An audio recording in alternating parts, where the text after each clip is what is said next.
지금 다양한 컬러들을 확인할 수 있어서 잠깐 보여드리면요.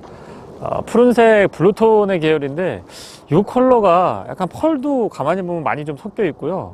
차량에 잘 어울리는 듯한 느낌이 있습니다.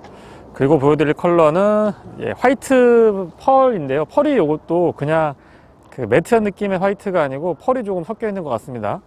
그리고 의외로 블랙 컬러도 그렇게 어색하지 않은 것 같아요. 보통 소형차에 블랙 컬러가 잘 안 어울리는데 XM3는 적절한 크기를 갖추고 있다 보니까 블랙도 괜찮은 것 같습니다. 그리고 개인적으로 제가 선호하는 컬러는 이 그레이 컬러. 그레이 컬러 역시 빛을 옆에서 살짝 얼비쳐 보면은 펄이 조금 들어가 있는 것 같습니다. 전체적으로 차량의 디자인도 그렇고 색상의 선택도 나쁘지 않은 것 같습니다. 지금 현장에는 그레이 색상, 그리고 지금 보시는 블랙, 그리고 화이트, 그리고 저쪽에 블루톤, 이렇게 4가지 컬러가 준비가 되어 있고요. 컬러는 무난하게 전체적으로 잘 어울리는 듯한 느낌이 있습니다. 조금 파스텔 톤의 컬러들도 현장에서 볼 수 있었으면 좋았을 것 같다는 아쉬움은 조금 있습니다. 뒤쪽에서도 다시 한번 보여드릴게요. 이 색상이 블루 컬러고요. 그리고 화이트 컬러.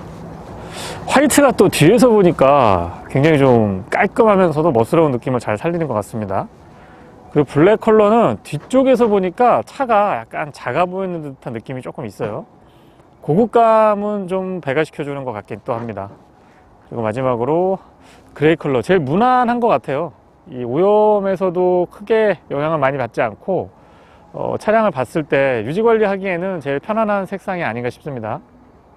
XM3 TC260 모델입니다. 지금 낮 시간에 제한된 시승을 하기 때문에 빠르게 살펴보도록 하겠습니다. 전체적인 디자인에 대한 완성도는 르노가 그러했듯이 어색한 느낌이 별로 없는 걸 확인을 할 수가 있습니다. 본닛의 주름 같은 것들도 굉장히 강렬하고요. 르노의 특유의 그 C-쉐입 형태의 DRL은 여전히 고수하고 있는 것 같습니다. LED 퓨어 비전이 적용이 되어 있는데요. 프로젝션 타입의 LED를 사용하지 않고 MFR 타입을 사용을 하고 있습니다. 일장일단 있겠죠. 범퍼 하단부의 디자인도 보시면 공기의 흐름까지도 충분하게 고려한 모습들을 볼 수 있습니다.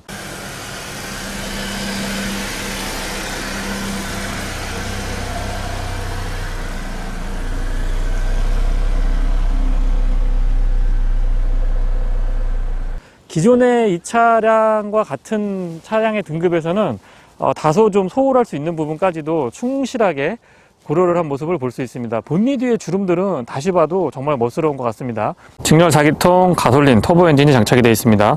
배기량은 1332cc고요. 최고 출력은 152마력, 토크는 26입니다. 7단 듀얼 클러치 미션하고 매칭을 이루고 있습니다. 측면에서 바라보는 느낌이 가장 좋은 차량인데요. 소위 말하는 쿠페형 SUV의 전형이라고 말씀을 드리고 싶습니다. 벤츠, BMW, 프리미엄, 소위 말하는 독일 프리미엄 브랜드들에서도 꾸준하게 시도를 하고 있는, 그 다음에 지금 시장에서도 꽤 좋은 인기를 얻고 있는 대표적인 형태라고 할 수 있는데요. 지금 이 차량의 등급은 조금 애매할 수가 있습니다.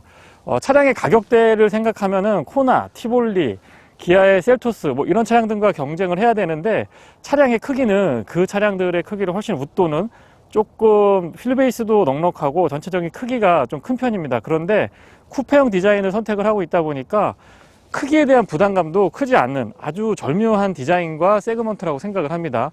시장에서 정말 좋은 반응이 있을 거라고 저는 예상을 하고 있고요. 측면에서 보시면 지상고가 조금 있는 편입니다. SUV인데 분명히 디자인은 또 세단이고요.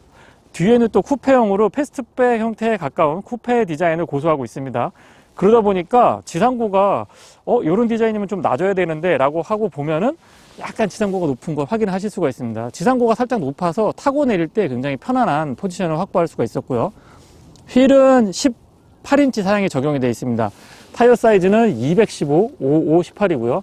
휠 크기에 비해서는 타이어 폭이 편평비가 조금 작은 편에 속하는데 그로 인해서 얻어지는 경쟁력도 저는 있다고 생각을 합니다.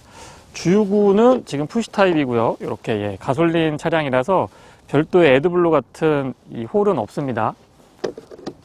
루프 라인이 앞에서부터 뒤로 이렇게 쭉 떨어지는 이 라인이 저는 너무 이쁜 것 같고요. 이렇게만 딱 보면 이게 지금 SUV를 리뷰하는 건지 승용차를 리뷰하는 건지 헷갈릴 정도로 굉장히 날렵하게 잘 마무리를 해주고 있습니다. 뒤에 오더라도 꾸준하게 좀 스타일리시하고 세련된 느낌을 아주 잘 표현을 해주고 있고요. 르노에서 처음에 이 디자인을 탈리스만에 적용을 했을 때 저걸로 SUV가 나온다고? 근데 우리나라에 등장한 QM6 굉장히 좋은 반응 얻고 있고요. 지금 XM3에 와서도 그 디자인은 고스란히 갖춰주고 있습니다. 패밀리룩을 이렇게 다양한 형태로 활용하는 거는 여러 가지 측면에서 굉장히 좋은 접근이라고 저는 생각을 하고 있고요. 테일램프의 디테일 역시 기존의 르노 차량들, 르노 삼성 차량들에서 보여줬던 모습 그대로 확인할 수가 있습니다. 참고로 이 밑에 듀얼 타입으로 지금 머플러가 있는 것처럼 보이지만 사실 요거는 막혀 있습니다. 지금 막힌 거 보이시죠? 그리고 이 하단을 이렇게 보시면 풀커버가 되어 있는 거는 좋은데 여기에 이렇게 배기구가 따로 준비가 되어 있는 걸 볼 수가 있습니다. 그리고 전동 테일게이트는 조금 아쉽지만 어쨌거나 테일게이트의 오픈 사이즈 나쁘지 않고요. 이 진입각이 좋기 때문에 뒤쪽에 여러 가지 짐들을 좀 편리하게 실으실 수가 있습니다. 다만 이제 쿠페형이다 보니까 이렇게 선이 낮게 내려오잖아요. 그래서 이 공간이 기존 SUV에 비해서는 조금 열세인 거는 사실이고요. 안쪽에 LED로 조명이 되어 있으면 좋겠다라는 아쉬움은 있지만 어쨌거나 뭐 차량 가격대가 1,700만 원대부터 출발을 하니까 저는 나쁘지 않은 것 같습니다.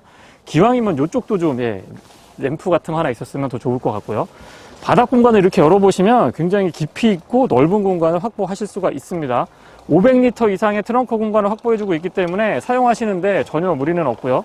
그리고 이런 패널 같은 것들도 잘 보시면 굉장히 두툼하게 잘 만들어주고 있습니다. 그래서 바닥에서 올라오는 소음이라든가 공명음 같은 것들도 원천적으로 잘 차단할 수 있을 것 같네요.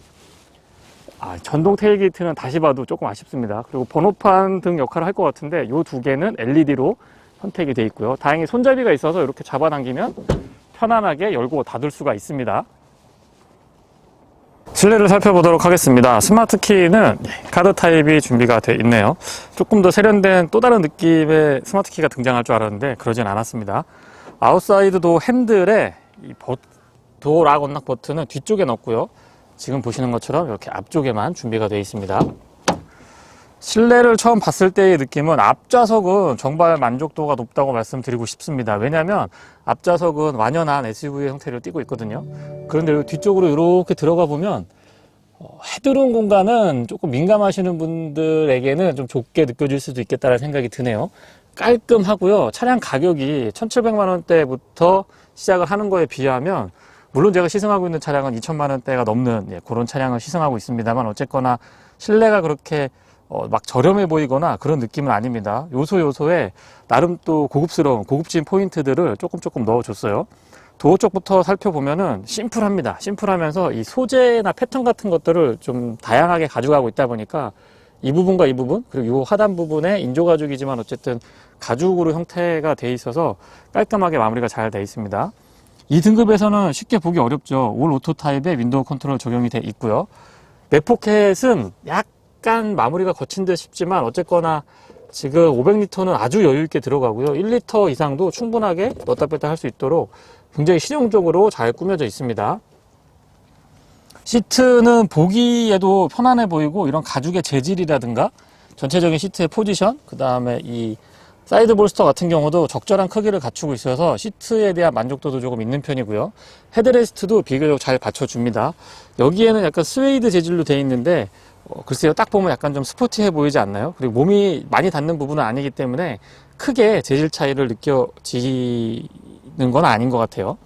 그리고 아래쪽에 보시면 전동 시트가 적용이 되어 있고 허리 받침은 앞뒤로만 조절이 가능합니다. 페달은 일반형이 적용이 되어 있고요. 풋레스트도 적절하게 갖춰주고 있습니다.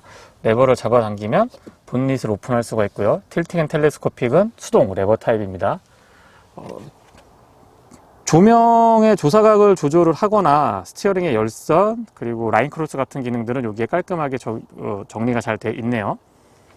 안쪽에 타서 계속 설명 이어가 보도록 하겠습니다. 시동은 지금 버튼 타입이고요. 최근에 나온 르노 차들이 이런 형태, 그렇게 크지 않으면서 좀 깔끔한 형태를 가져가고 있는 것 같아요.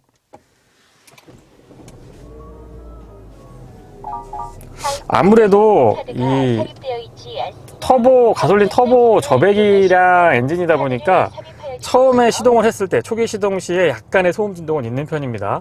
약간 힘이 느껴지고요. 그리고 스티어링은 3스포크 타입이 적용이 되어 있습니다. 최근에 데뷔를 한 그 르노의 대표적인 소형 해치백이죠. 클리오에서 봤던 그 형태를 고스란히 갖추고 있는데요. 이 그립감이 참 좋습니다. 핸들이 도톰해가지고 좀 뭐라 그럴까요? 잡아 돌리는 맛이 있다고 표현을 할까요? 그런 느낌이 참 좋습니다. 이 타공 가죽이 없는 거는 못내 조금 아쉽기도 하네요. 그리고 드디어 르노 삼성 자동차에서 어댑티브 크루즈 컨트롤을 완연하게 적용을 해줬습니다. 완전히 정차했다가 재출발하는 것도 가능하고요. 패들 시프트 준비가 되어 있습니다. 게트락의 7단 듀얼 클러치 미션은 이 반응 속도가 좀 빠릿빠릿하기 때문에 굉장히 재미있게 사용을 할 수가 있어요. 그리고 오른쪽에는 인포테인먼트에 관련된 기능들 컨트롤을 하실 수가 있는데, 여기는 지금 이 클러스터 10.25인치 클러스터의 주요 정보들을 이렇게 조정을 하실 수가 있도록 준비가 되어 있고요. 지금 보니까 안쪽에 지도도 깔끔하게 잘 보여져서 사용하기 굉장히 편한 것 같습니다. 그리고 본격적인 인포테인먼트 컨트롤은 여기 이렇게 스틱 형태로, 르노가 이 위치를 참 예전부터 고수를 하고 있는데, 이게 좀 약간 디자인이 좀 올드한 느낌이 있었는데, 그런 것들도 깔끔한 스틱 타입으로 마무리를 잘 해주고 있어서 이렇게 생겼거든요. 버튼하고 아래쪽에 보시면 이렇게 돌리는 형태, 다이얼 형태도 그대로 유지를 해주고 있습니다. 조금 더 작아지고 심플해졌다라는 거 말씀을 드려보고요.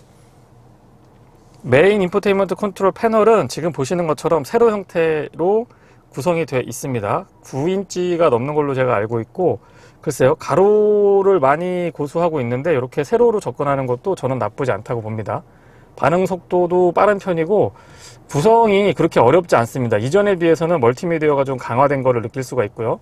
내비게이션도 확실히 전보다는 조금 더 인터페이스라든가 아니면은 팁팩 같은 것들도 업그레이드 된 거를 확인을 할 수가 있습니다. 이 인포테인먼트에 관한 만족도는 저는 높은 점수를 주고 싶고요. 통풍하고 열선 시트가 지금 적용이 되어 있습니다. 그래서 지금 여기서 버튼을 누르면 이 빨간색하고 파란색으로 표시가 돼서 운전석하고 조수석에 통풍하고 열선 시트를 컨트롤 하실 수가 있죠. 멀티센스도 포함이 되어 있는데 그래픽이 조금 재미있네요. 스포츠하고 에코 이렇게 선택을 하실 수가 있습니다. 드라이브 모드가 변경된다는 얘기입니다. 그다음에 지금 토글 타입으로 쭉 정리가 되어 있는데 자금자금 하면서도 좀 오밀조밀한 맛이 있어서 조작감도 나쁘지 않고 보기에도 저는 좋은 것 같습니다. 공조장치는 다이얼 방식이고요. 이렇게 바람의 세기를 조절을 해서 끝까지 돌리면 오프로 변하고, 켠 상태에서 여기는 오토 모드하고 그냥 일반 모드, 그러니까 누르면 오토 모드가 작동이 되고, 이 온도 조절을 하게 되면은 온도 조절에 맞게끔 컨트롤이 되게 그렇게 준비가 되어 있습니다. 그 다음에 여기서는 돌려주면은 이 포지션을 변경을 할 수가 있는데요. 이 돌아가는 순서에 따라서 이렇게 포지션이 변하는 걸 확인을 하실 수가 있습니다. 버튼보다 좀 직관적인 건 떨어지지만 이 조작감이 나쁘지 않기 때문에 저는 좋은 아이디어인 것 같고요. 그리고 그 아래쪽으로 스마트폰 무선 충전이 가능하고요. 지금 보시는 것처럼 USB 포트가 2개 준비가 되어 있는 걸 확인을 하실 수가 있죠. 그리고 기어 변속기 노브의 위치가 조금 스포티하게 차량을 운전할 수 있게끔 그렇게 준비가 되어 있습니다. 이 조작감이 뭔가 좀 기아가 이렇게 딱딱 물리는 그런 기계를 다루는 듯한 맛이 참 괜찮은 것 같아요. 그리고 여기에 이제 카드키, 스마트키 보관하실 수가 있고, 전자식 파킹 브레이크, 오토 홀도 각각 준비가 되어 있습니다. 컵홀더는 오픈 타입으로 2개가 준비가 되어 있고요. 그 뒤쪽으로는 암레스트가 조금 작게 준비가 되어 있는데 본연의 기능이 그렇게 부족하다라고 볼 수는 없습니다. 다만 이제 이 공간이 글쎄요, 그래도 이 차가 SUV 쪽에 작는데 이 공간을 조금만 더 넓었으면은 좋겠다라는 아쉬움은 있어요. 하지만 이런 마무리 같은 것들은 참 꼼꼼하게 잘 해주고 있습니다. 크러쉬 패드의 디자인이 조금 약간 볼록하게 솟아 있어서 좀 안정감을 느껴줄 수가 있고요. 이 상단, 하단하고 중간하고 다른 재질의 형태를 띠고 있는데 매칭이 좋고요. 또 디자인도 조금 안정적이고 약간의 고급감도 느껴집니다. 이런데 이렇게 보스 오디오 쓰고 있다고 표현을 해주는 것도 좀 센스가 있는 것 같아요. 조수석에 수납하면 여기서 이렇게 잡아당기는 형태고요.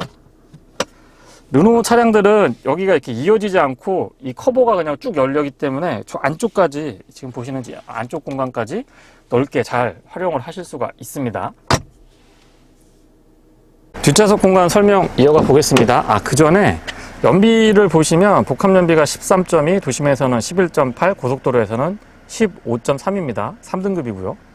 앞쪽하고 같은 형태의 도어 디자인을 띠고 있습니다. 다만 맥포켓은 1리터까지는 안 들어갈 것 같고요. 500리터는 여유 있게 수납을 하실 수가 있어요. 열선 스위치는 지금 이쪽에 적용이 되지 않고 요 가운데 에어벤트 밑부분에 여기에 적용이 되어 있는 걸 확인하실 수가 있고, 좌우 모두 되고 2단계로 2단계로 조절을 하실 수가 있습니다. 에어벤트는 조금 작은 듯 싶지만 기능상의 큰 부족함은 없었고요. USB 충전 포트 2개 깔끔하게 마련이 되어 있습니다. 바닥 공간도 보시면 이 턱이 그렇게 높은 편이 아니기 때문에, 또 그리고 여기를 약간 파놨어요. 그래서 발 공간에 부족함도 없고요.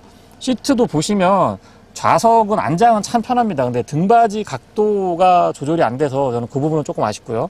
가장 아쉬운 점은 디자인이 또 스타일리시하기 때문에 조금 포기해야 되는 부분인데, 이 헤드룸 공간이 다소 좀 답답한 느낌을 받으실 수도 있습니다. 근데 앞쪽 공간은 여유가 있기 때문에 뒤에 앉으시면은 이 보이는 부분의 공간에서 여유가 있다 보니까 크게 또 이렇게 답답하진 않았어요. 아무튼 요 급격하게 떨어지는 요 라인을 얻었기 때문에 이 안쪽 공간은 조금 아쉽다라는 점 말씀을 드려봅니다. 그리고 암레스트는 여기서 잡아당기는 방식이고, 컵홀더 오픈 타입으로 2개 마련이 되어 있습니다. 앉아보면은 안장 쿠션이 참 좋은 것 같아요. 그리고 등받이도 허리를 잘 받쳐주기 때문에 그렇게 불편하지 않습니다. 주먹 하나 반 정도? 주먹 하나 반 정도의 공간이고요. 다시 말씀드리지만 이 발 공간에 여유가 있어서 뒷좌석에 이렇게 앉아도 공간에 대한 아쉬움은 크지 않습니다. 그리고 헤드룸이 제가 좁다고 한 게 요 뒤쪽으로가 조금 좁지, 일단 헤드레스트 앞쪽까지는 공간을 충분하게 확보를 해주고 있어서 또 그렇게 답답하지 않네요. 이 전체적인 실내 디자인 다시 한번 보여드리고요. 비대칭입니다. 그러니까 운전석 쪽으로 이렇게 틀어져 있는 형태이기 때문에 운전자의 모든 게 집중되어 있는 걸 확인을 하실 수가 있습니다. XM3를 시승하고 있습니다. 저는 TC260 모델 1300cc 터보 엔진이 장착이 되어 있는 차량을 시승을 하고 있고요. 7단 게트락의 습식 듀얼 클러치 미션이 매칭이 되어 있습니다. 바깥에서 보여지는 스타일리시한 느낌에 걸맞게 실내도 확실히 좀 세련된 느낌이 전해지고 있는데요. 국내에서 판매를 하고 있는 SM6나 QM6에 비해서도 한 세대 더 진화된 실내의 레이아웃을 갖추고 있습니다. 이제 좀 신차 같은 그런 느낌이 전달이 되는 것 같아요. 제일 먼저 말씀드리고 싶은 부분은 승차감인데요. 경쟁 차량이라고 할 수 있는 소위 그 소형 SUV들, 현대 코나, 기아의 셀토스, 쌍용의 티볼리, 그리고 얼마 전 출시된 쉐보레의 트레일 블레이저까지 굉장히 치열하거든요. 근데 그런 시장에서 다른 차량들과 비교를 했을 때 확실히 우위에 있다라고 말씀드리고 싶은 부분은 승차감입니다. 승용차에 정말 가깝습니다. 특히나 제가 칭찬을 해주고 싶은 부분은 이 차는 앞쪽에는 맥퍼슨 스트럿, 뒤쪽에는 멀티링크가 아닌 토션빔을 채택을 하고 있음에도 불구하고 적어도 앞좌석에서는 토션빔이기 때문에 조금 불편하다, 뭐 이런 느낌은 크게 전달이 안 될 것 같아요. 다만 이제 뒤쪽에 앉았을 때 이 과속 방지턱 같은 것들을 조금 강하게, 조금 세게 넘어보면은 확실히 이 서스펜션의 구조적인 한계는 느껴지기는 합니다만은, 어쨌거나 승차감이 이 정도면은 뭐 승용차에 정말 가깝습니다. 그래서 SUV가 유행이고 또 SUV를 선택하려고 하시다가도 승차감에 대한 약간의 우려, 좀 튀지 않을까, 조금 불편하지 않을까 이러신 분들한테는 XM3 굉장히 좋은 대안이 될 거라고 생각이 됩니다. 그리고 계속 안전운전을 하라고 내비게이션에서 지금 안내를 해주고 있는데, 내비게이션도 요 직전에 나왔던 S링크는 사실상 저는 솔직히 좀 불편했어요. 쓰기가 인터페이스도 불편하고 내비게이션도 이런 표현이 조금 그렇습니다만 좀 구렸는데, 지금 XM3에서는 이 차급에 안 어울린다고 감히 말씀을 드릴 수 있을 정도로 정말 잘 나왔습니다.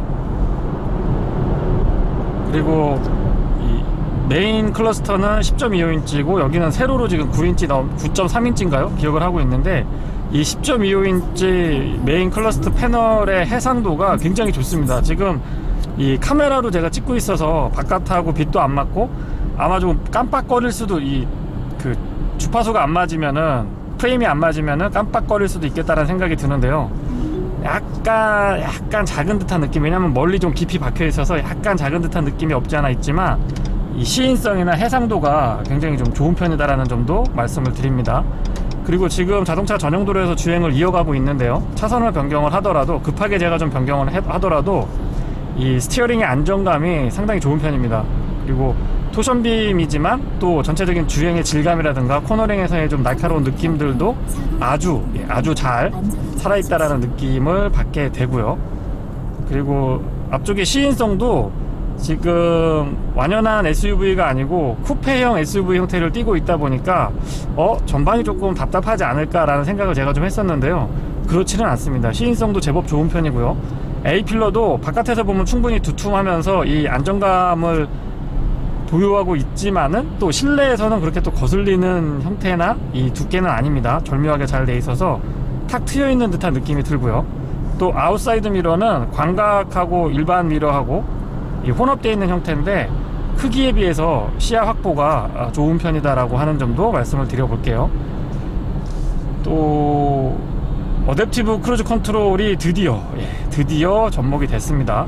그래서 요거를 작동을 해보면 완전히 정차했다가 재출발하는 것까지 지원을 해주고요. 이 조향 보조까지 연동이 돼서 반자율 주행까지 조금 해줬으면 하는 아쉬움이 없지는 않지만 어쨌거나 그 최근에 SM6나 QM6에 적용이 돼 있던 어댑티브 크루즈 컨트롤은 6, 7km 정도? 40km 언더로 떨어지면은 이렇게 쭉 가다서다를 하다가 갑자기 탁 풀리거든요. 셋업이 풀려버려서 불편하기도 하거니와 좀 저는 위험하다라고 생각을 했었습니다. 근데 XM3에 그보다 차급이 낮은 하지만 신형이죠. XM3에 와서는 그런 부분도 잘 좀 대응이 되어 있다라는 점도 말씀을 드릴게요. 그리고 지금처럼 이 어댑티브 크루즈 컨트롤이 자동차 전용도로 특히 뭐 고속도로에서 주로 사용을 하는 거다라고 생각을 하시는데 오히려 도심의 고속화도로, 예를 들면 제가 지금 시승하고 있는 88도로라든가 강변 북로 같은 데서 정말 유용하게 쓰일 수 있는 옵션입니다. 만약에 제가 XM3를 구입을 한다면 이 스마트 크루즈 컨트롤, 어댑티브 크루즈 컨트롤이죠. 어댑티브 크루즈 컨트롤만큼은 꼭 선택을 할 것 같네요. TC260 1.3L 터보 엔진인데요. 4기통입니다. 엔진의 회전 질감이 설명을 안 해주면은 이게 지금 1600cc 터보인지 1300cc 터보인지 헷갈릴 정도로 굉장히 좀 박력 있는 느낌? 그 다음에 마력이나 토크 같은 것들 보시면 마력도 150마력이 넘고요. 토크도 25 정도로 제가 기억을 하고 있는데 엔진 출력에 있어서의 아쉬움은 뭐 거의 느껴지지 않을 정도로 엔진하고 미션, 특히 이제 엔진에서 조금 부족할 수 있는 부분은 미션이 게트락의 7단 듀얼 클러치 습식 미션이 또 어느 정도 커버링을 해주다 보니까 이 파워트레인에 대한 만족도도 굉장히 저는 높은 점수를 주고 싶습니다. 왜 그러냐면 이게 조금 아쉽나? 이런 게 좀 부족한가? 옵션이 왜 이러지? 라고 생각이 들다가도 이 차의 엔트리 가격은 1700만원대에서 출발을 하는구나. 그리고 웬만큼 옵션을 넣더라도 뭐 LE나 RE 정도? LE 정도 모델 선택을 하시면 2000만원 초반에서 충분히 옵션 구성을 하셔가지고 차량을 구입하실 수가 있어요. 그래서 소위 말하는 그 차량 가격에서 모든 게 웬만한 것들이 다 용서가 될 수 있는 그런 괜찮은 메리트가 있는 차량입니다. 미션 반응은 지금처럼 가다 서다를 반복할 때 그 듀얼 클러치 미션 특유의 그 울컥거림이 거슬릴 거라고 제가 예상을 했는데 그런 부분들도 일반 미션하고 아주 가깝게 굉장히 부드럽게 세팅을 잘 해주고 있어서 그런 점도 또 한 가지 칭찬을 해주고 싶은 부분입니다.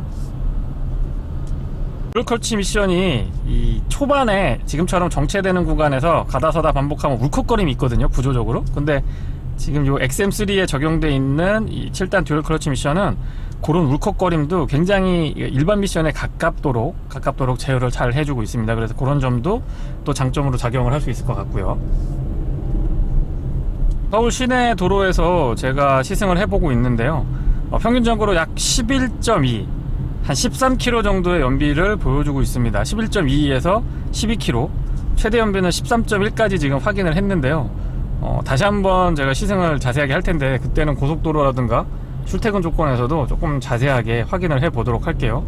그리고 화면에 지금 어떻게 보일지 제가 조금 불안하긴 한데 어쨌거나 이 클러스터의 기능을 보여드리면 기본적인 뭐 여러가지 정보들 확인할 수가 있고 내비게이션을 이 안쪽에서 이렇게 확인을 할 수가 있습니다.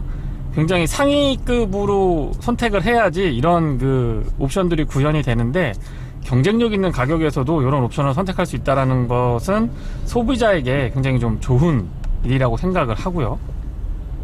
보기에도 다시 말씀드리지만 조금 깊이 있어서 약간 오밀조밀하고 작은 느낌이 없지 않아 있습니다. 그런데 해상도가 높아서 또렷하게 보이니까 또 다른 맛의 시인성을 느낄 수가 있는 것 같아서 이런 점도 나쁘지 않은 것 같아요. 그리고 저희가 이제 가로에 많이 국내 소비자분들은 가로 이 패널에 익숙한데 세로 형태의 패널이면서 약간 이 플로팅 타입으로 올라와 있거든요 지금. 그러다 보니까 좀 시원한 맛이 있습니다.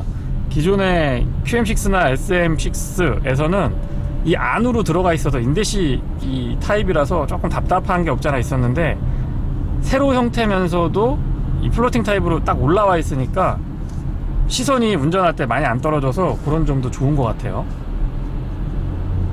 브레이크 반응은 극 초반부터 담력이 좀 강하게 다가오는 편입니다.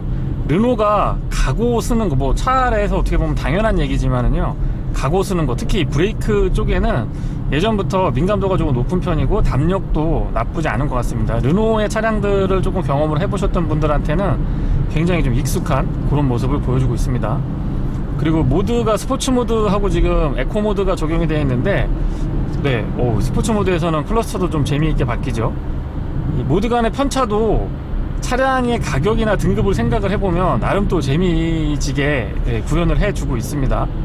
특히나 이 패드 시프트로 수동으로 변속기를 조작을 하게 되면 듀얼 클러치 미션의 특성상 그 빠릿빠릿한 느낌 아시죠? 그 재미있는 그런 느낌들이 구현이 되니까는 더욱더 재미를 배가시켜주는 그런 것 같습니다. 그래서 운전의 재미도 이 차는 그렇게 빠지는 차는 아닙니다.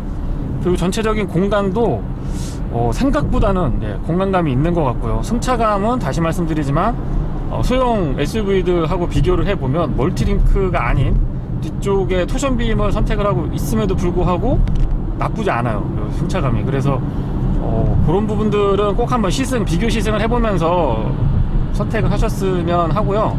다만 한 가지 아쉬운 점은 소음하고 진동 부분이 경쟁 차량들에 비해서는 특히 이 노면 소음이 조금 있는 편입니다. 근데 이것도 다시 말씀드리는데 이제 가격을 딱 생각을 해보면 괜찮다고 감히 괜찮다고 말씀드릴 수도 있을 것 같아요. 이쪽에 엔진 회전음은 스포츠 모드에서 킥다운을 했을 때 나름 또 윙 하면서 재미있는 느낌이 들거든요. 근데 배기음, 뒤쪽에서의 배기음은 물론 이 차량 등급에서 싱글 머플러 가지고 있고 또 오픈 타입도 아니고 안쪽으로 이렇게 꺾여 있는 타입이라서 배기에 좀 괄괄한 느낌을 바라는 거는 오버겠지만, 어쨌거나 운전이 재밌다 보니까 배기에 대한 아쉬움도 조금 나타나기는 합니다. 또 소소한 부분인데요, 오토홀드 기능이 브레이크를 좀 깊게 밟아야지 오토홀드가 걸리면서 지금처럼 스탑앤고 시동이 꺼지는 게 작동을 합니다. 그런 것도 참고를 해주시면 좋겠어요.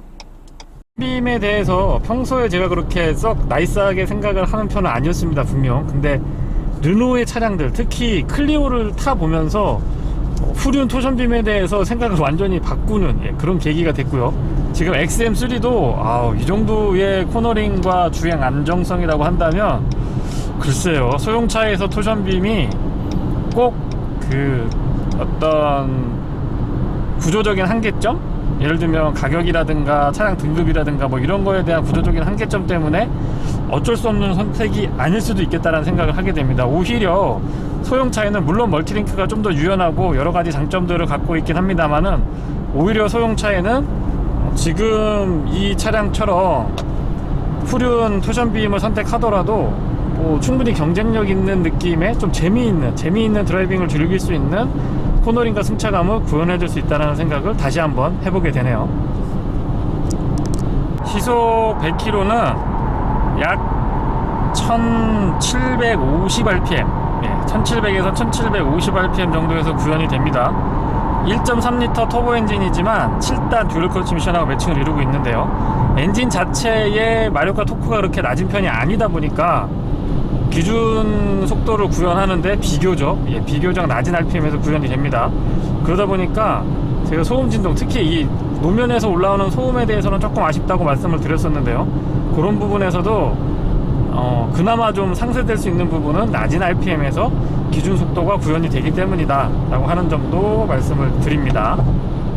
어댑티브 크루즈 컨트롤은 버튼을 한번 누르면 1단위로 움직이고요, 버튼을 길게 누르고 있으면 10단위로 플러스 마이너스가 가능해집니다. 고속도로에서 주행을 했을 때 아스팔트에서는 괜찮은데요, 이 시멘트로 구성이 되어 있는 도로에서는 약간 튀는 듯한 느낌이 앞쪽에서도 좀 느껴집니다. 그리고 뒤쪽에 앉았을 때는 조금 튀는 듯한 느낌이 있는데 토션빔의 구조적인 한계점인 것 같다라는 생각도 듭니다. 차가 또 장점만 있는 건 아니잖아요. 제가 느꼈던 XM3 TC260의 단점을 말씀을 드리면, 첫 번째는 후방 카메라의 해상도입니다. 지금 보시는 것처럼 이 인포테인먼트 패널의 해상도가 굉장히 좋은 편이거든요. 터치감도 좋고 메뉴 구성도 참 좋은 편입니다. 그런데 후진을 넣었을 때 화면이 너무, 후진했을 때 화면이 너무 안 좋아요. 그거 한 가지를 단점으로 말씀을 드리고 싶고, 또 하나의 단점은 이 소음 부분인데요. 도심 주행만 한다라고 하면 크게 거슬릴 일은 없습니다. 그런데 자동차 전용도로, 특히 고속도로에서 100에서 한 120 이상 고속 주행에 이제 본격적으로 들어서게 되면 이 풍절음이 생각보다 조금 크게 다가오지 않느냐라는 느낌이 있습니다. 그래서 뭐 가격이라든가 디자인 뭐 여러 가지 장점들은 제가 계속해서 리뷰할 때 말씀을 드렸고, XM3, 제가 느끼는 XM3의 단점은 두 가지 정도 말씀드리고 싶고요. 첫 번째는 후방 카메라 화질, 두 번째는 고속도로에서 한 100에서 120 이상 고속주행을 했을 때 급격하게 상승하는 풍절음, 이 정도로 정리 드리고 싶습니다. 제한적인 연비이기는 한데요, 지금 화도에서부터 신사, 한남대교, 그러니까 성수대교 지나서 지금 한남대교까지 가고 있는데, 제가 80km로 크루징을 계속하고 왔거든요. 그랬을 때 평균 연비가 24.9km가 확인이 됩니다. 물론 뭐 여러가지 도로 조건이나 타이어 공기압 이런 것들도 영향을 줄 거라고 예상을 하는데, 참고로 시승 차량의 타이어 공기압은 34로 지금 맞춰져 있는 상태입니다. 그래서 이 연비가 진짜 맘먹고 연비 테스트 한번 해보면 두 자릿수는 아주 여유있게 달성을 하고요, 10km대가 아니고 20km대의 연비도 어렵지 않게 확인을 할 수 있지 않을까라는 생각을 해보게 됩니다. 그래서 아마 르노 삼성에서 XM3를 출시하면서 디젤 모델이나 하이브리드 뭐 이렇게 다변화된 파워트레인을 준비하지 않고 일단 가솔린 TC하고 터보 모델하고 일반 모델하고 두 가지를 먼저 출시를 한 게 아닌가 하는 생각을 해보게 되는데요. 어쨌든 생각보다 연비가 잘 나오는 것 같아요. 네, 이상 주니TV에서 전해드린 르노 XM3였습니다. 고맙습니다.